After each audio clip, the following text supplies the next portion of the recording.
Bienvenidos a Iglesia Resplandece. A continuación, escucharás una enseñanza inspirada por Dios.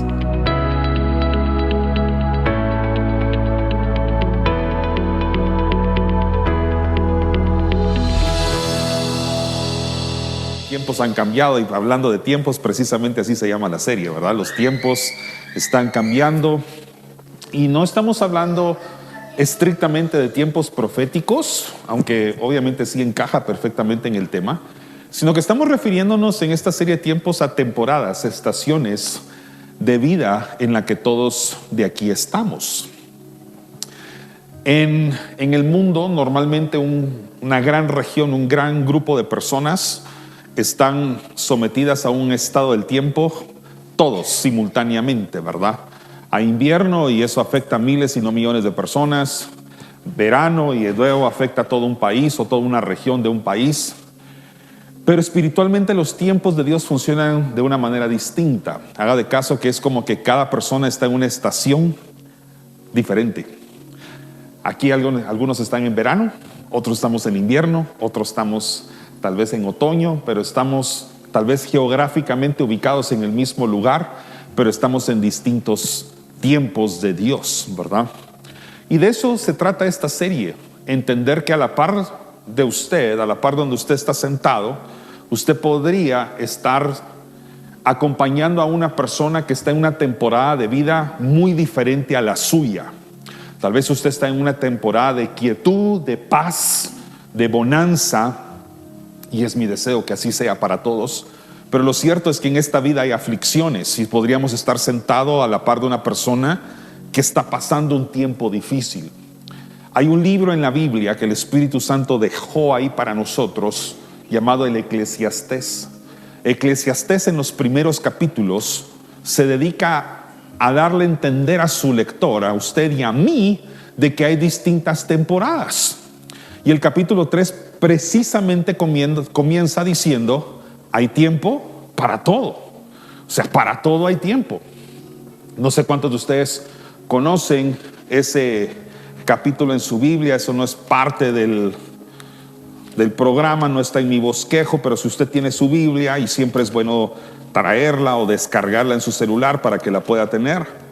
También puede acceder a ella por medio de internet, por ejemplo. Realmente hay muchas formas de poder acceder a la Biblia ahora. La verdad que vivimos en tiempos en que ahora todo está mucho más rápido y al alcance de nosotros. Pero si usted se va a Eclesiastés, es un libro muy lindo, un libro que está precisamente después de los Salmos y los Proverbios. Y en el capítulo 3, que es el que estaba haciendo referencia yo hace unos momentos, Eclesiastés 3, usted está Salmos es un libro grande, está un poquito antes de la mitad de su Biblia, luego sale Proverbios y luego se pasa a Eclesiastés. Abre el capítulo 3 y va a encontrar en el versículo 1 precisamente lo que estoy haciendo referencia. Dice: todo tiene su tiempo y todo lo que se quiere debajo del cielo tiene su hora. Y no voy a leerlo completo, pero si leemos apenas algunos versículos vamos a entender a qué se refiere. Tiempo de nacer, tiempo de morir, tiempo de plantar y tiempo de arrancar lo plantado, tiempo de matar y tiempo de curar, tiempo de destruir, tiempo de edificar, tiempo de llorar y tiempo de reír, tiempo de endechar y tiempo de bailar. Mire, para todo lo que hay tiempo. Pero eso significa que cada una de esas actividades se realiza en el tiempo para el cual están destinados. O sea, yo no necesariamente bailo en un funeral, pero aquí dice que hay tiempo para llorar. Ahí hay un tiempo para llorar, ¿verdad? Yo no voy al circo a llorar, voy a reír, voy a pasarla bien. Hay tiempo de abrazar y hay tiempo de abstenerse al contacto físico. También está aquí en el capítulo 3. Y muchos vivimos hace unos años una etapa en la que nos abrazábamos y por cuidar tal vez la salud no solo nuestra sino del prójimo, algunos se abstuvieron de abrazarse porque sabían que eso podía contagiar a otra persona de una enfermedad. Hay tiempo para todo.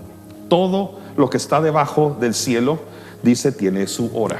Entonces, cuando hablamos de tiempos en esta serie, no estamos refiriéndonos únicamente a tiempos proféticos. Este no es una serie que se está introduciendo o se está metiendo en temas escatológicos. Esta es una serie que está tratando de entender en qué tiempo de Dios estoy. Yo sé que otras personas podrían estar en otra temporada, pero ¿en cuál estoy yo? ¿En cuál está mi cónyuge? ¿En cuál está mi familia? ¿En cuál está mi iglesia? Y que en medio de esos tiempos recordemos de que su presencia siempre está allí y que en sus manos, todos digan en sus manos, o sea, en las manos de Dios, yo voy a confiar mis tiempos. No importando la temporada en la que yo esté, yo voy a confiar mi tiempo en las manos de Dios, porque Él es el alfa y la omega, es el principio, es el fin, es el Dios creador de todo. Y si Él tiene un tiempo que sobrepasa el mío, yo sé que en manos de Él yo estoy resguardado y estoy protegido, ¿verdad? Entonces, el domingo pasado que arrancamos la serie, estuvimos hablando sobre los tiempos basados en la historia del rey Ezequías. Si usted no escuchó la prédica, escúchela, y si la escuchó y la quiere repasar, hágalo. Hoy, como segundo tema o segunda parte de la serie, entramos en una dimensión importante que es la fe. De hecho, el mensaje de esta mañana lo he titulado así: tiempos de fe. Así como hay tiempo para todo, hay tiempo para hacer crecer la fe, para entender que la fe es fundamental. Sin la fe es imposible agradar a Dios. Entonces yo no puedo decir que la fe no es parte de mi estilo de vida. Ahora voy a leer unas porciones de las escrituras, unos pasajes que son familiares para ustedes. Yo lo uso con cierta frecuencia. Le voy a dar un enfoque distinto en esta serie, por supuesto, pero creo que son historias que la mayoría de los que estamos escuchando este mensaje ya ha escuchado, ya sea predicar aquí o en su estudio personal o en alguna otra predicación. Creo que no son historias ajenas a tu conocimiento, y eso va a facilitar muchísimo que puedas poner en práctica lo que hoy vas a conocer, porque ya son mensajes, son historias bíblicas que ya resuenan en tu mente, ¿verdad? Así que voy a leer de una vez Hebreos capítulo 11. Vamos a empezar con el primer principio. Voy a hablar de 3 principios hoy, 3 principios sobre los tiempos de fe. Aquí va el primero. Todos digan: la fe no depende de lo que veo. La fe nunca depende de las cosas que tú ves, ¿ok? Y esto es totalmente contrario al humanismo, contrario al método científico que muchos de nosotros conocimos en la escuela, en las instituciones académicas, universidades alrededor del mundo. Porque ahí te han enseñado que hasta no ver, no creer, ¿verdad? Y que ver las cosas es la evidencia que necesitas para poder creer en ellas. Y por eso se creó el método científico. El método científico, tal vez tú no recuerdas ese concepto, pero sí lo viste, porque si recibiste matemática, física, biología, recibiste química, especialmente si recibiste clases de metodología de investigación, usted entendió el método científico. El método científico plantea hipótesis, y estas hipótesis, a través de distintos instrumentos, distintas aplicaciones, tienen el objetivo de poder comprobar o desechar las hipótesis, ¿verdad? Entonces el mundo que nos rodea ha sido entendido por la ciencia, por ejemplo la física o la geometría, debido al método científico. Y por eso es de que muchos de ustedes saben fórmulas, o recuerdan a lo lejos, fórmulas que te ayudarán a llegar a resolver un problema, a un resultado. Muchas personas a veces dicen: ay, ¿yo para qué recibí álgebra si no me sirvió? No te sirve de manera funcional en tu oficio natural. Pero lo que tú no ves detrás es todo lo que ocurre en tu mente a través del razonamiento matemático y lógico, que hoy puedes entender y resolver problemas sin la matemática hubiera sido imposible poderlos resolver. Entonces, probablemente muchos de los que les estoy predicando acá no son maestros de física fundamental o de química, No estudiaste ingeniería química, no eres médico tampoco, no eres farmacéutico, y eso está bien. Pero eso no significa que lo que aprendiste en el colegio no tiene detrás personas expertas en provocar currículums académicos que con toda esa experiencia que ellos ya tienen, esos grados académicos que han alcanzado, ya tienen criterio para decir: es que no es que vamos a ser químicos en el colegio, no vamos a formar a físicos ni expertos en cálculo. Nuestro interés no es graduar a Newtons o a Einsteins, sino personas que son capaces de poder resolver problemas, poder resolver conflictos, poder entender una situación que se les presenta, razonarla y poderla resolver de una forma lógica. Si no hubiera sido por muchas materias que hoy no son parte de tu oficio, nunca los hubieras podido entender. En todas esas materias se te enseñó algo, y eso sí distingue radicalmente la academia de la iglesia, y es que hasta no ver, no creer. Hasta no ver, no creer. ¿Por qué? Porque nuestras creencias se fundamentan por medio de las evidencias, y si yo tengo evidencia, entonces lo puedo creer. Nuestro sistema de justicia está construido en base a eso. Entonces, un abogado que quiere armar un caso va a buscar testigos, gente que vio las cosas de primera fila, los vio en primera instancia, evidencias que puedan servirle para defender su caso. Ahora, en el tribunal del cielo esto es distinto. En el tribunal del cielo sí hay testigos, por supuesto, y el testigo normal, el principal, es Jesucristo. Pero nosotros hemos aprendido a creer las cosas por la fe, no porque las hemos visto. ¿O acaso alguien aquí ha visto a Dios? ¿O hemos visto a Jesús? No tuvimos la dicha de vivir hace 2000 años donde Jesús caminó en la tierra, y qué privilegio tuvieron aquellas personas de poderlo ver. Pero por otro lado eran tiempos difíciles, porque creer en Jesús y seguir la doctrina de Jesús, creer el evangelio de Jesús, podría significar para muchos persecución y hasta muerte. Entonces, si uno dice: qué lindo hubiera sido sentarme en el monte, ¿verdad?, y escuchar aquel sermón que Jesús decía: bienaventurados los que lloran. Hubiera sido lindo presenciar eso. Pero ¿estarías dispuesto a presenciar lo que ocurrió después de que Jesús partió de la tierra hacia el cielo? Y aquellas personas que se confesaban y decían el nombre de Jesús eran perseguidos, y algunos de ellos hasta la muerte.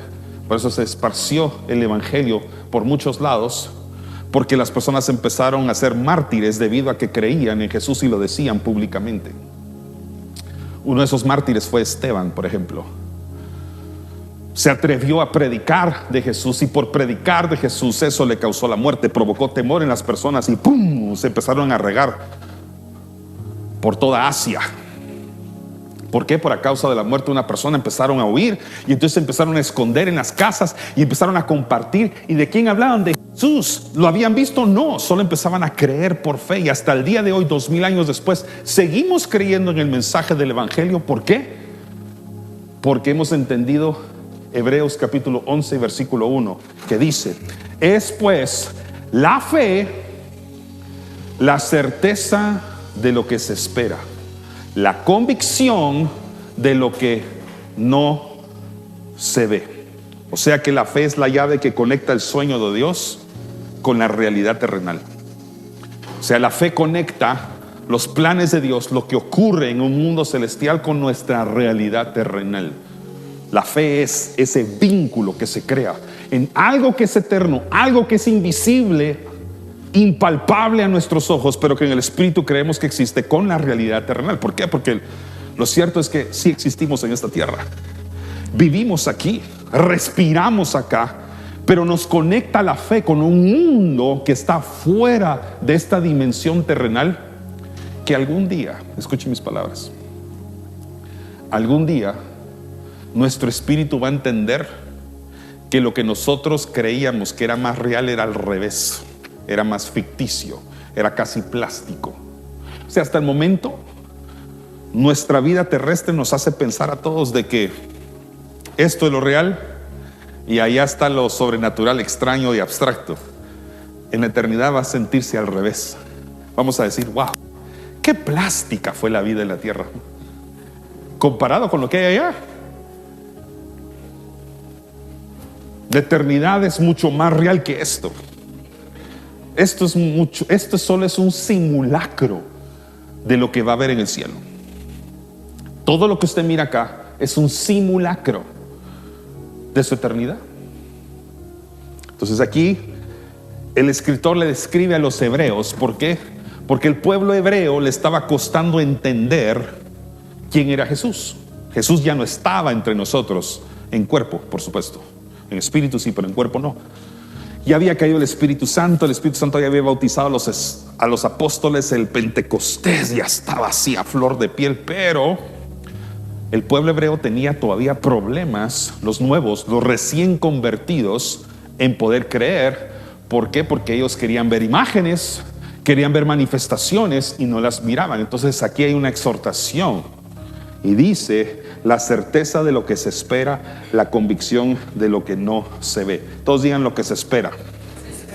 Entonces aquí hay una antelación a decirle al pueblo de Dios: manténgase expectante para la segunda venida, esperen la venida de Jesús. Sin embargo, ellos no lo miraban.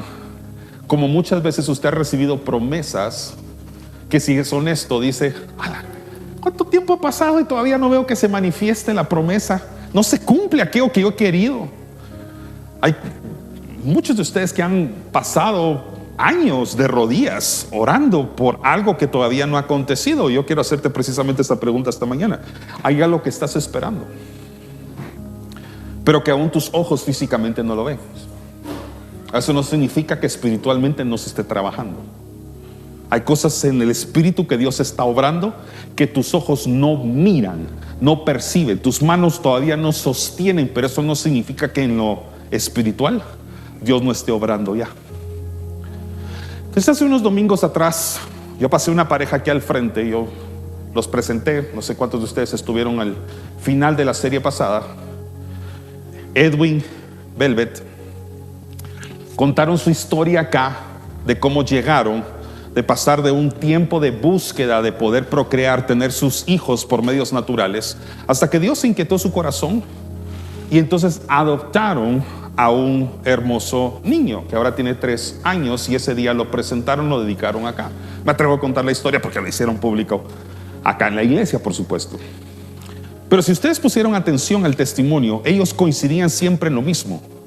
Nosotros estábamos en un tiempo, pero Dios ya estaba preparando algo que nosotros no nos dábamos cuenta. Entonces nosotros ahorita en el presente oramos por cosas que nuestras manos todavía no tocan, nuestros ojos todavía no miran, pero eso no significa que Dios no está obrando ya, porque Él está en un tiempo fuera de nuestro presente, futuro, pasado, presente. Él puede caminar hacia adelante y hacia atrás, temporalmente hablando, y Él ya tiene de antemano preparadas las cosas para nosotros. Por eso he contado acá el testimonio, lo he dicho varias veces, y estamos en una reunión familiar recientemente, y cumpleaños de mi papá, y salió de boca de mi hermano algo que yo pensé que él no sabía o que no se acordaba, porque él es menor que yo. Y yo me dice: mamá, ¿cómo me acuerdo cuando con mi hermano nos metía en el cuarto y nos decía: vayan a orar por sus esposas? Y yo le digo: ¿usted se acuerda de eso? Le pregunto yo a mi hermano: ¿usted se acuerda de eso? Nos tratamos de usted. Y me dice: todavía me acuerdo. Digo: me sorprende que usted se acuerde, porque yo estaba pequeño, pero el hecho de que usted se acuerde me asombra su memoria. Le dice: esas cosas nunca se me van a olvidar. Y entonces contó su testimonio de cómo él oraba y pasaba por la misma frustración que yo. Decía: pero si yo no estoy pensando en casarme. Tenía 7, 8 años. Significa que mi hermano tuvo que haber tenido más o menos 4 o 5 años para que él se acuerde de esas veces, de esas ocasiones en que nuestra mamá nos insistía: vayan a orar por sus esposas. El tema es que él viene y empieza a contar su testimonio de cómo lo hacía, y por lo visto lo hacía más cómodamente que yo. Y él oraba y oraba, y Dios le mostraba en visión a sus escasos 5 o 6 años quién llegaría a ser su esposa. Claro, no se lo reveló así con una foto, un retrato, y se llamará tal, no. Pero ya su corazón lo estaba preparando para quien Dios posiblemente estaba preparando también para que algún día se pudieran llegar a conocer. Ahora, eso significa que hay predisposición de una persona exacta en el universo que Dios... No funciona así. Esto no es una ruleta rusa donde le doy la vuelta como aquellos juegos y cayó tal persona y eso es lo que Dios quiere. No funciona así. Pero el corazón de mi hermano y de mis hermanos, porque también lo hizo con Brian, de mis hermanos y el mío, ya se estaba preparando de antemano para lo que Dios a futuro tenía destinado para nosotros. Promesas que probablemente le había dado a mi mamá. Entonces ella era solo en obediencia. Vayan a orar por sus esposas. Estábamos orando, cada uno de nosotros, casi 20 años antes, por una persona que conoceríamos después.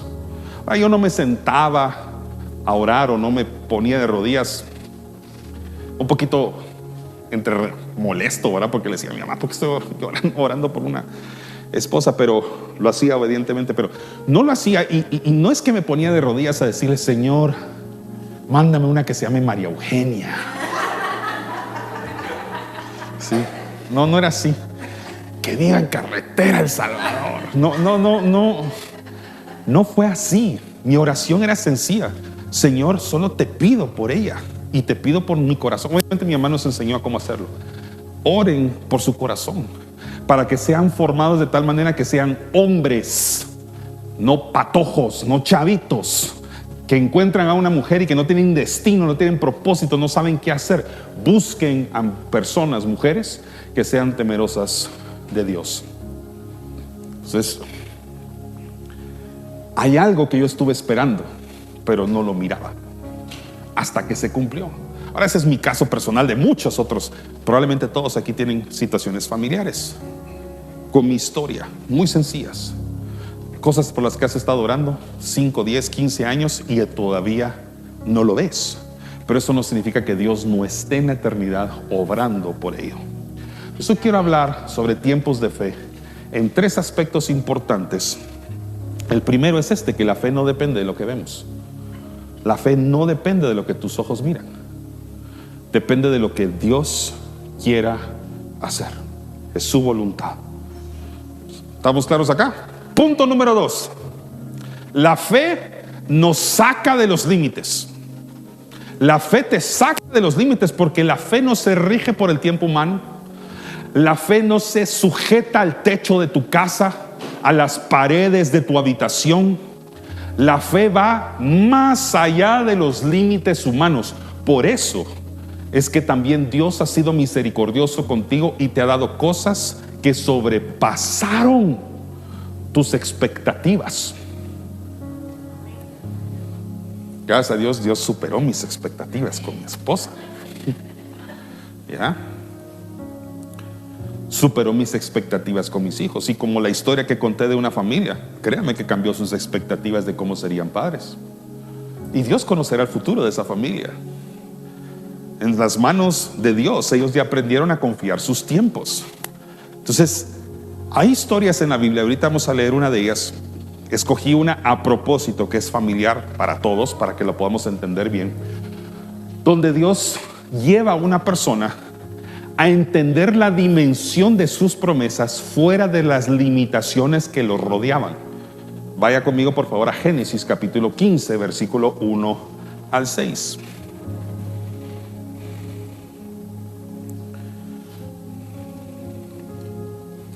Voy a utilizar una traducción actualizada. Esta historia la he leído antiguamente en otra versión, pero lo voy a leer ahorita en una traducción al lenguaje actual para que todos la puedan entender bien. Entonces, cuando Dios le habla a Abraham y le da una visión, en este entonces su nombre todavía no había sido cambiado, todavía se llamaba Abram antes de llamarse Abraham. Dice el versículo 1 del Génesis 15: después de esto, Dios se le apareció a Abraham en una visión. Todos digan visión. La visión no es una cosa del presente nada más. Es una antelación del futuro, es una proyección del futuro. Muchos de ustedes trabajan en empresas que, asumo yo, tienen visiones empresariales, visiones corporativas. Y aun si no las tienen, pregúntele al jefe, el fundador, el director presidente de esa empresa, pues sí es un buen director, que si sabe dónde va, debería responderle que sí. Todas las empresas tienen un rumbo, tienen una visión, tienen un futuro proyectado de lo que quieren ser. Usted debería hacerlo también en su vida personal. Usted debe tener una visión. La visión se va construyendo conforme uno va creciendo. Una visión no es madura cuando todavía estamos en una inmadurez emocional o espiritual. Se va construyendo. Es sujeta a nuestra realidad, pero también a los planes que Dios estaba orquestando en la eternidad. Y por eso usted le pregunta a un niño, ¿cuál es su visión? ¿Cómo se mira en 10 años? 20 años. No sé, le va a decir como portero del Real Madrid o como astronauta. Y no es que esté mal. Hay quienes han soñado eso y lo han cumplido. Pero su sueño todavía está sujeto quizás al plan que Dios tuvo con otros. Entonces como yo admiro al jugador, como yo admiro a aquella persona, entonces eso es lo que yo quiero hacer. Hace muchos años, un poco antes de la pandemia, yo todavía daba clases en primaria y ahora ya le doy solo a los grandes. Daba sexto, es lo más que logro bajar, porque ya bajo de sexto ya es muy difícil para mí, son muy chiquitos. Hay gente como ellos que son mucho más expertas que con los pequeños que yo. Pero yo daba clases a sexto. Y había una pregunta que hacía cuando terminaban sexto y que repetía cuando terminaban quinto. O sea, era el mismo grupo que gradué en sexto primaria, yo lo volví a graduar en quinto bachillerato. 6 años después. A sus hijos todavía les alcancé a dar así. Entonces, les preguntaba, ¿qué quieren ser ustedes cuando sean grandes? ¿Cómo sueñan ser cuando sean grandes? Y mire las cosas que escuchaba. Y por favor, esto no lo digo en forma de burla, solo para que vea esto como un parámetro.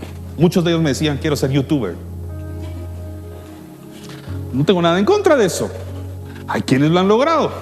Es más, les está predicando una persona que pone sus prédicas en YouTube. No tengo nada en contra, pero esas eran sus expectativas. Es más, a veces alguien no sabía qué decir y cuando escuchaba a otro decir algo que le llamaba la atención decía, yo quiero hacer eso también, ¿verdad? Porque su visión estaba en forma de madurez, en proceso, de madurez. Todavía no sabían qué es lo que querían en la vida. Por eso pregúntele a un niño, ¿qué es lo que sueña hacer cuando sea grande? Y va a decir algo, no mate su sueño, cultívelo. Tal vez no va a llegar a ser exactamente lo que su boca expresa, pero eso ya es un indicador de aquellas cosas que admira y que hay que nutrir y formar como papás. Yo sé que no es escuela para padres hoy, pero me está cachando. Ahora ya entienden por qué me dedico a la educación y a la formación. Ese es mi rollo. Entienda bien esto. Conforme vamos creciendo, nos apegamos a entender nuestra realidad, a entender los dones y talentos para los cuales sí somos buenos. Si cualquier niño a los 5 años dice, voy a ser futbolista, a los 19 se da cuenta que no mete goles, pero tal vez es bueno para otro deporte, por ejemplo, y descubre su pasión por otra cosa, o que es bueno para la música, o para las artes, o otra cuestión, pero al principio todavía no tenemos bien definido eso. La visión se va madurando, se va entendiendo, y Abraham pasó por ese proceso. Al principio tenía expectativas de lo que Dios iba a hacer con él cuando le dijo, vas a ser papá. Pero pasan años, de hecho llegan a pasar más de 15 años, y él todavía se sigue preguntando, ¿y cómo está la cosa? Yo tengo expectativas de lo que Dios me ha prometido. Sin embargo, pasa tiempo y las expectativas no son cumplidas. La promesa de Dios sí, pero las expectativas humanas pasan por momentos de frustración. ¿Cuántos están aprendiendo ya? Pues aquí tenemos a Abraham ahorita. Dice, después de esto, versículo 1, Dios se le apareció a Abraham en una visión y le dijo, Abraham, no tengas miedo. Esto ya lo he dicho, pero no quiero dejar de recalcarlo. Cuando Dios da una promesa, cuando Dios da una visión, cuando Dios afirma un llamado, póngame atención a esto bien, por favor. Dios trabaja el área emocional. Y lo primero que hace es quitar de su corazón miedo. Porque si nosotros entendemos la dimensión de las visiones que Dios tiene para nosotros de un solo, así porque sí, nos entra miedo.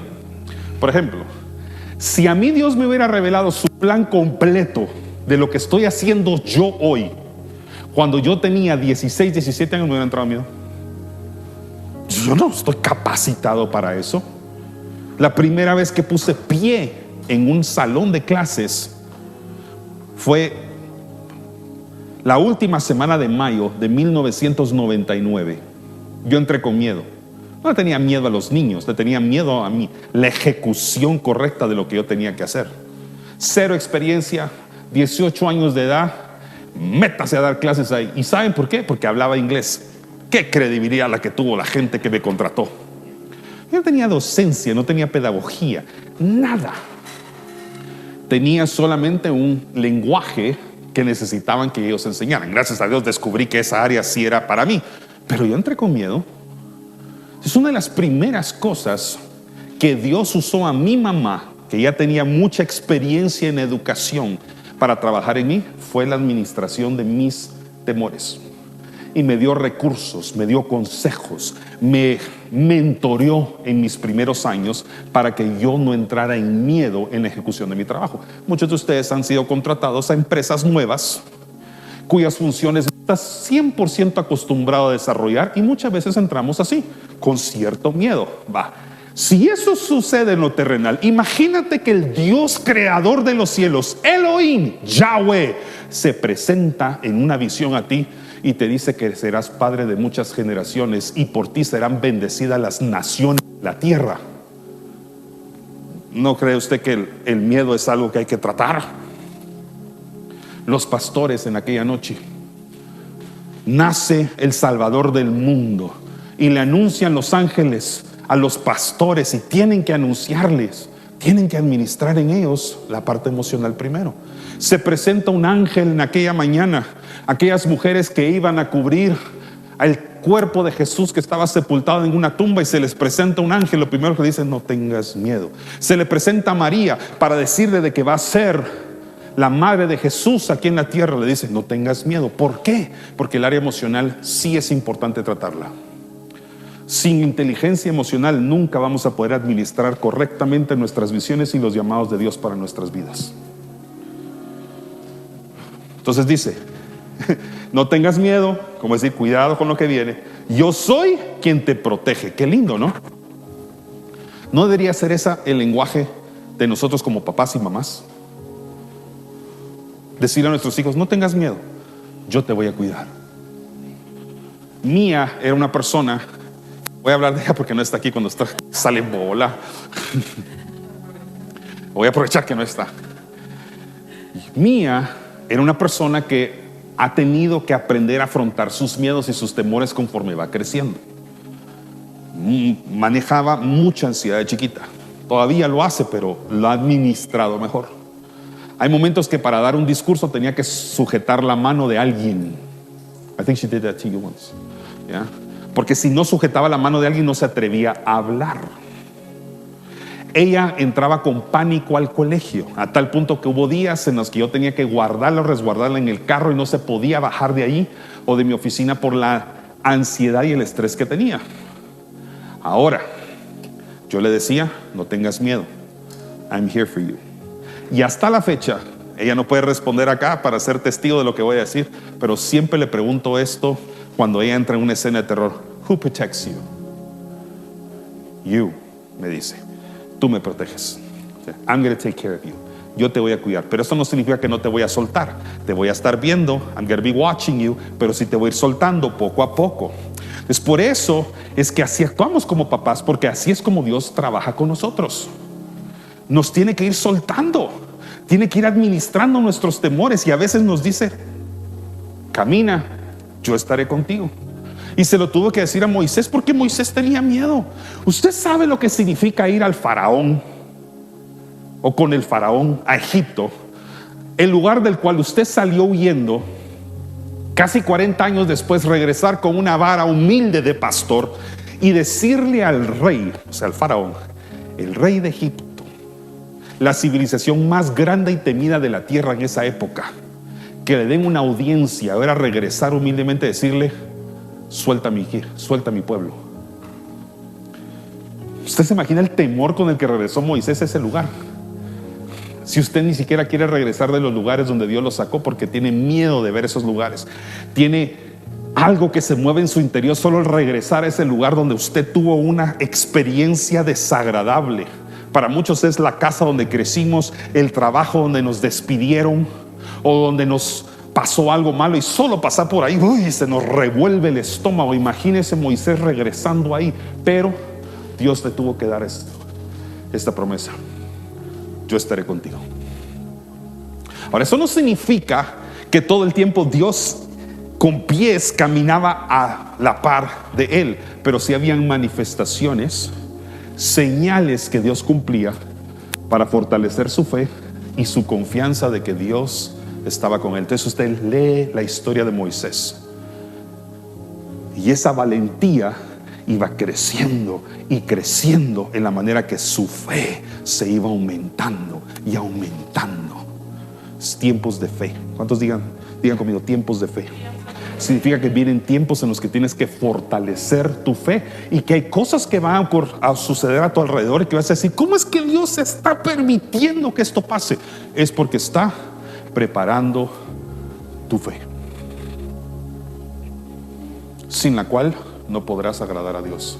Entonces dice: yo soy quien te protege. Como ando diciendo, no tengas miedo, I'm going to take care of you. Yo te voy a proteger, voy a darte muchas riquezas. Eso debería decir: ay, ahora ya no tengo miedo, yo quiero ser rico. No.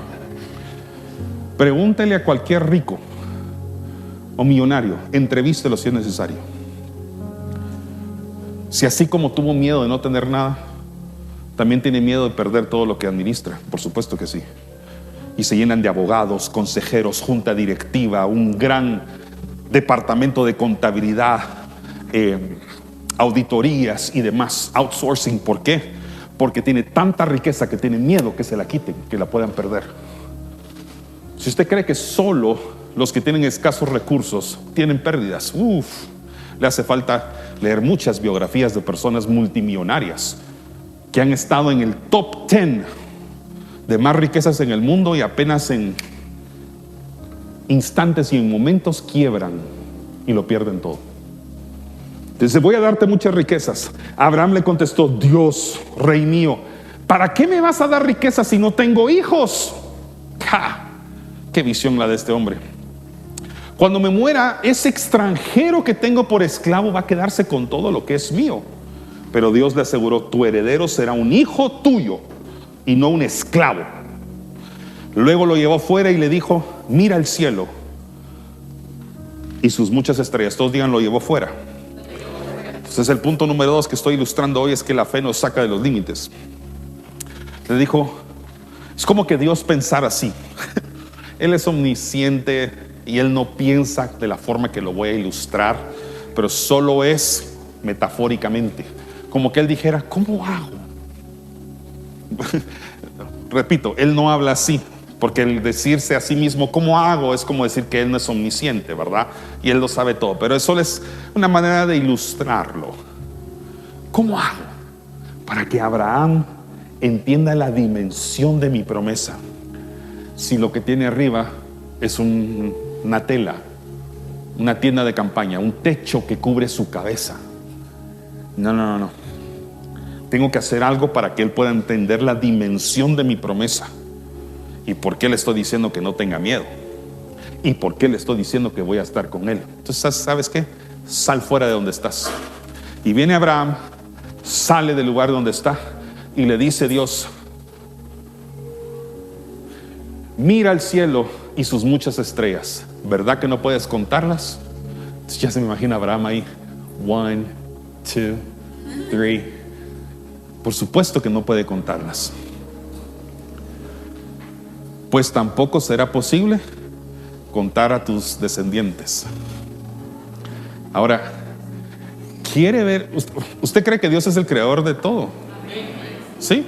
Y que Él es omnisciente, omnipresente, omnipotente. ¿Sí lo cree? Entonces le va a interesar lo que voy a decir ahorita. ¿Sabía usted que la luz que usted mira de las estrellas, usted está viendo una máquina de tiempo? Porque cuando la luz de la estrella ya llegó a la Tierra, ya pasó mucho tiempo. O sea, esa luz que usted mira de la estrella, cuando sale y mira hacia arriba, usted está viendo el pasado. Porque en el espacio las distancias se miden en años luz. Por eso cuando usted mira una estrella, está viendo la luz que salió hace miles, si no millones de años atrás y que ahora sus ojos pueden percibir. ¿Alguien había escuchado eso antes? ¿Sí? Y si no, pues apréndalo. Cuando usted vea tin, tin, tin, no significa que está en tiempo terrenal. Significa que está en una dimensión, en un espacio. Por eso le llamamos el espacio allá afuera, donde las leyes físicas no se rigen como las terrenales. Así que cuando usted levanta su mirada hacia el cielo y mira una estrella, recuerde que usted no está viendo su tiempo presente. Usted está viendo algo que ocurrió hace tiempo atrás y que ahora sus ojos pueden ver. Entonces ahora conéctelo con acá. El Dios creador sabe perfectamente esto. Y créame que explicaría mejor la ciencia que lo estoy haciendo yo ahorita. Así que cuando le dice, mira las estrellas, le está diciendo, estás viendo una dimensión de tiempo que ni siquiera es el presente. Estás viendo algo que yo creé hace mucho tiempo, pero se está manifestando hoy. Entonces hay cosas que Dios te dice, ahorita las vas a ver, pero esta yo las preparé hace mucho tiempo atrás. Porque mis tiempos y los tiempos de Dios no son iguales. Ocurren en una dimensión, en un espacio diferente al nuestro. La próxima vez que le tomen la foto a una estrella, pues si alcanza su teléfono, su cámara alcanza a ver la galaxia, solo recuerde que usted acaba de capturar un tiempo que ni siquiera está en el presente. Ocurrió años luz antes que esto. Entonces ahora saca a Abraham. Dice, puedes contar está contando algo que es del pasado. Entonces básicamente es una forma de poderle hacer entender a nosotros hoy, ya en el espíritu, ya con el discernimiento y el conocimiento científico que el humano tiene hoy, de decirle, estabas viendo un tiempo que ni siquiera es tu tiempo actual, ni siquiera es tu presente.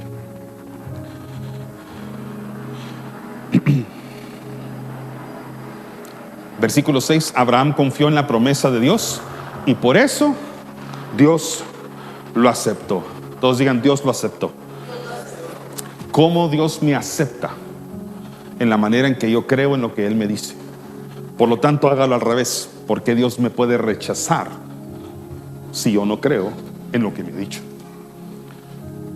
Entonces, la fe sobrepasa tus expectativas y tus limitaciones.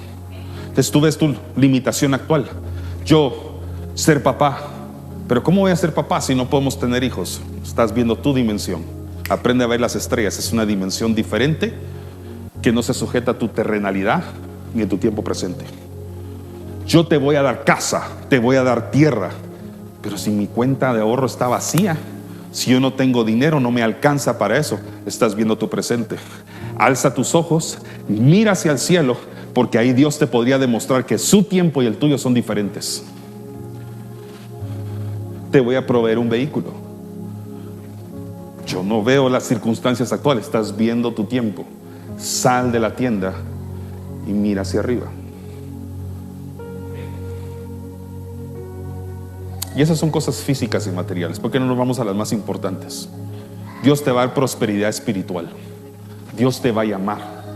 Dios te va a levantar. Dios te va a usar grandemente para su obra, para su reino. Si miras ahorita tus dimensiones actuales, es como Abraham tratando de ver bajo el techo. Entonces Dios te va a tener que sacar y te va a llevar a una nueva dimensión, donde tu fe es la que ya mira, no tus ojos. ¿Qué es lo que dice el Nuevo Testamento? Andamos por fe y no por vista. Punto número 3 y el último. La fe abraza la paciencia. Todos digan paciencia. La fe abraza la paciencia. Abraza la paciencia. La fe no excluye, no se divorcia de la paciencia. Tener fe es ser paciente. ¿Por qué estoy explicando eso? Porque nosotros vivimos en tiempos donde queremos que, como tenemos fe, las cosas tienen que pasar instantáneamente. No siempre es así. Es cuando Dios quiere. La fe abraza la paciencia. Entonces va Moisés, quiero que liberes a mi pueblo. Bueno, después de 10 plagas, 10 doritos después, logra salir. Y uno diría, a 10 minutos está la tierra prometida. No, estaba a 40 años de distancia. Usted y yo sabemos que esos 40 años pudieron haber sido más cortos, pero entiende que hay un proceso de por medio.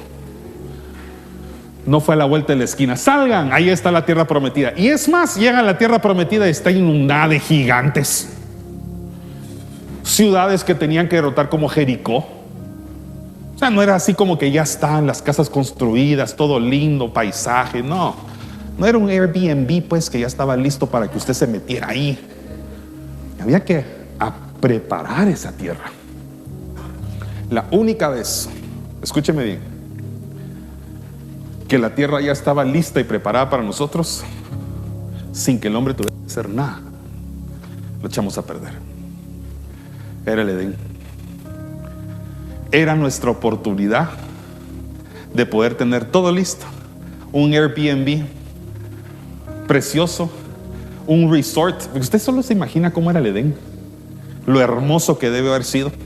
Si usted queda maravillado de los atardeceres, esos paisajes, esas montañas, esos celajes, esos ríos, lagos y montañas que a veces nos dejan wow. Solo imagínese un jardín perfecto donde el hombre no tenía que hacer nada más que comer de la tierra, comer de los frutos.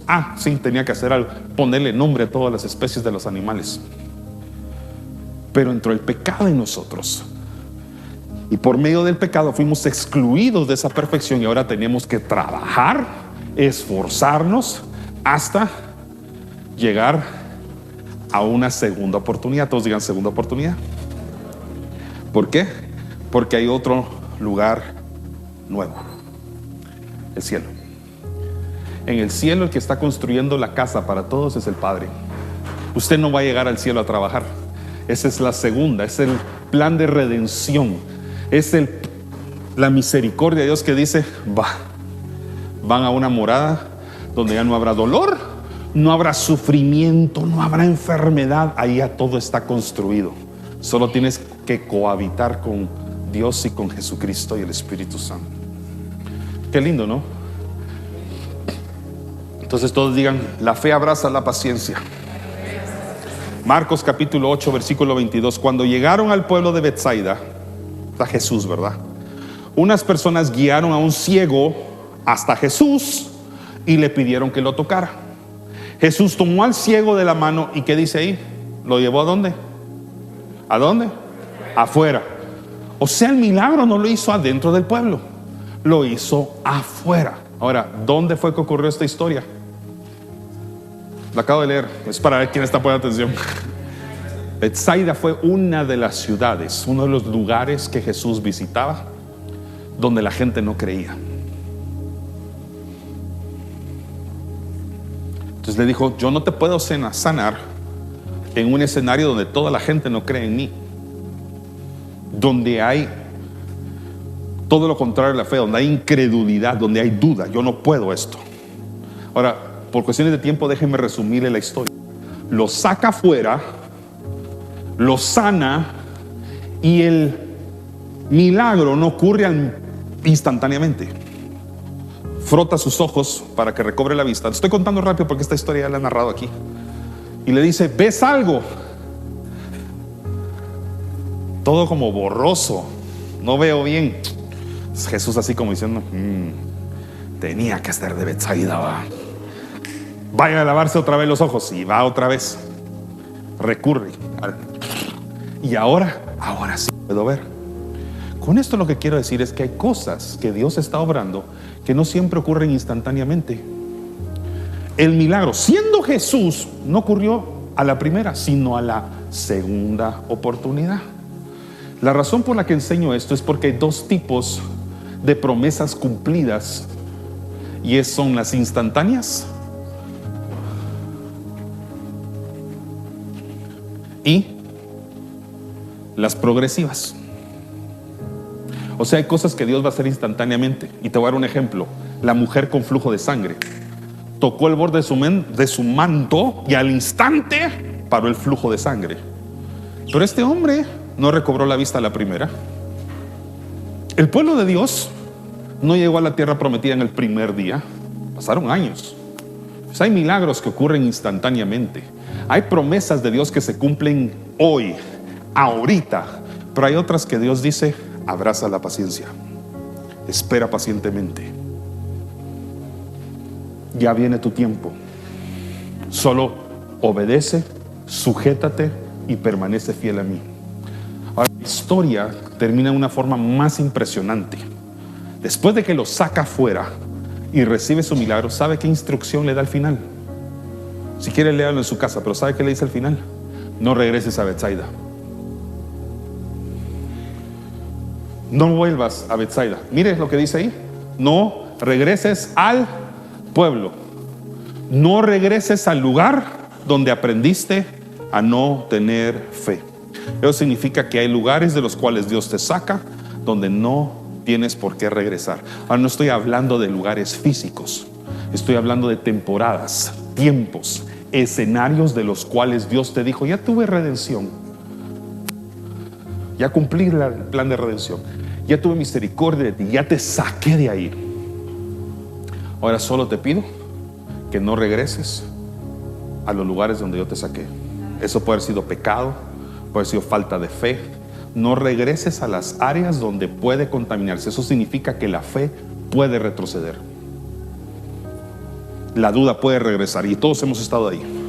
Tenemos fe, ya creemos en Jesús, pero regresamos a los lugares donde se habla de cualquier cosa menos de Él.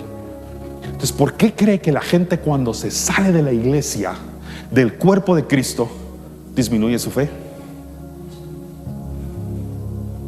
Yo puedo hacer una estadística ahorita y casi le podría asegurar que la mayoría de ustedes que permanecen fieles a participar en el cuerpo de Cristo, asistiendo con regularidad a la iglesia, escuchando palabra de Dios, orando constantemente, tienen una fe mucho más activa de aquellos que están lejos del cuerpo de Cristo. Y uno dice: pero si estaban aquí, oraban, doblaban rodillas, se entregaban al cielo. Se alejan del cuerpo. Mira, alejarse del cuerpo de Cristo es lo peor que puede pasar en nuestra terrenalidad. Por eso los pastores insistimos en que la gente se congregue, porque es saludable. Sabemos lo que pasa a su espíritu cuando usted solo escucha lo que se habla allá afuera. ¿Por qué? Porque la fe viene por el oír. Entonces, si usted solo oye lo que se predica allá afuera y no lo que se predica aquí adentro, su fe se puede desinflar. 3 lecciones lo quiero dejar hoy. Número 1, confía en sus tiempos, métodos y procesos. ¿Cuántos dicen amén a eso? Confía en los tiempos de Dios, confía en sus métodos y confía en sus procesos. No todo lo hará cuando tú quieras. Entonces, no sé si ven las interrogantes que aparecen en la pantalla. ¿Pueden ver en las pantallas, por favor? Aparecen 3. Todos digan: ¿cuándo? ¿Cómo? ¿Quién? Tú no tienes control de las primeras 2. Escuche bien. De esas 3, usted no puede controlar cuándo comienza, cuándo Dios hace la obra, porque es en el tiempo de Él. Yo no puedo determinar ni forzar a Dios en cuándo me vas a bendecir. Y la gente es así de perseverante y de exigente. ¿Quiere que se lo compruebe? Lea la noticia de algo, una obra que el gobierno hizo, y váyase a los comentarios en las redes sociales. Y le puedo casi asegurar, como me llamo Fernando Arias, de que va a haber uno de esos comentarios que dice: ¿y tal para cuándo? Porque la gente quiere que hoy se cumplan sus expectativas. Lea los comentarios de cualquier obra que se haya trabajado y va a encontrar a alguien diciendo: ¿y para cuándo tal? ¿Y para cuándo nosotros? ¿Y para cuándo se va a acordar el alcalde de nosotros? ¿Por qué? Queremos tener control del tiempo. El primero, usted no lo controla. Usted no lo controla. Usted puede administrar correctamente eso, siendo obediente, paciente, pero al final es Dios. Segunda, usted tampoco controla cómo. Usted no controla cómo va a ser papá. Usted no controla cómo va a ser. Usted no controla cómo. Esos son los métodos de Dios. ¿Cómo es el método de Dios? ¿Cómo lo va a hacer Dios? No sé. Dios me prometió tal cosa, eso ya lo sé, pero no tengo idea cómo. Déjalo en sus manos. Él es experto en cuándo, Él es experto en cómo. ¿Me cacharon eso? Solo una respuesta tiene, y es la número 3. ¿Quién? Y es Dios. ¿Quién se encarga? Dios. De su oración hoy sea esta: Señor, yo no sé cuándo lo vas a hacer, no entiendo cómo lo vas a hacer, pero sé que tú lo vas a hacer. Entonces no sé cuándo, no sé cómo, pero sí sé quién, y eres tú, Señor. No el banco, no mi amigo, no mi prestamista, tú, Señor. Número 2, segunda lección para terminar. Una cosa es creer en Dios y otra en sus promesas. ¿Cómo así, pastor? Es que mucha gente cree en Dios, pero no necesariamente cree en lo que Dios promete. Y ahí sí tenemos un problema. Porque no creer en las promesas de Dios es no creer en su palabra. Y no creer en su palabra es negar a Jesucristo. Entonces sí tenemos que creer en sus promesas. Hay mucha gente. ¿Usted cree en Dios? Sí, creo en Dios. ¿Cree en la palabra de Dios? Ahí sí no sé. ¿Y saben por qué dicen eso? Porque no la saben, no la leen. Qué regañón va. Voy a bajarle un poquito el tono. Una cosa es creer en Dios. Mucha gente cree en Dios. En la vida hay muchas personas. Creer en sus promesas ya es otro nivel. ¿Usted cree que Abraham no creía en Dios? Sí le estaba hablando. No tenía conflicto en creerle a Dios. Tenía más dudas de creer en las promesas de que un Dios le estaba hablando en visión, solo para que vea lo curioso que somos como seres humanos. Abraham, ¿crees en Dios? Claro. En sus promesas, ahí sí no sé. Creo en que le va a proveer a aquel, pero a mí no. Número 3. Aunque no veas todavía el cumplimiento, todos digan: alaba a Dios. Díganlo, alaba a Dios. Aunque usted todavía no sostenga el milagro, aunque usted no tenga la promesa con usted todavía, no la abrace, no la tenga con usted, le puedo dar uno de los mejores consejos que he aprendido en mis años de formación cristiana. Alabe a Dios. Aunque las cosas se pongan difícil, solo levante sus manos al cielo y usted va a decir: es que no tengo fuerzas. Si supiera todo lo que está pasando ahorita a mi alrededor. Déjeme darle un gran consejo. Tenga sus esperanzas puestas en Dios y solo alábele a Él. Quiero darte un ejercicio práctico. Quiero que salgas y hagas un esfuerzo por ver el firmamento.